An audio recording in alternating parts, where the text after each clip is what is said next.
New year సందర్భంగా భారీగా drunk and drive కేసులు నమోదయ్యాయి. హైదరాబాద్ లో రికార్డు స్థాయిలో డ్రంక్ అండ్ డ్రైవ్ కేసులు నమోదవగా ఒక్క హైదరాబాద్ కమిషనరేట్ లోనే 1198 మందిపై కేసులు నమోదు చేశారు పోలీసులు. పోలీసుల హెచ్చరికల్ని లెక్క చేయని మందుబాబులు తప్ప తాగి డ్రంక్ అండ్ డ్రైవ్ లో చిక్కారు. నిన్న రాత్రి నుంచి తెల్లవారుజాము వరకు తనిఖీలు చేసిన పోలీసులు తాగి వాహనం నడిపిన వారిపై కేసులు నమోదు చేశారు. పట్టుబడిన వాహనాల్ని సీజ్ చేశారు పోలీసులు.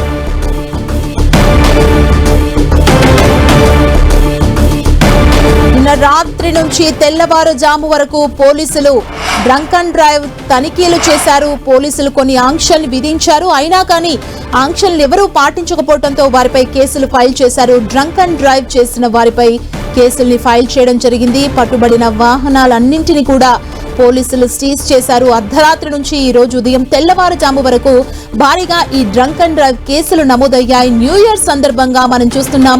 నిన్న అర్ధరాత్రి నుంచి ఈ రోజు తెల్లవారుజాము వరకు పోలీసులు కంటిన్యూస్ గా డ్రంక్ అండ్ డ్రైవ్ చేస్తూనే ఉన్నారు. టెస్టులు హైదరాబాద్ లో రికార్డు స్థాయిలో ఈ డ్రంక్ అండ్ డ్రైవ్ కేసులు అయితే నమోదయ్యాయి.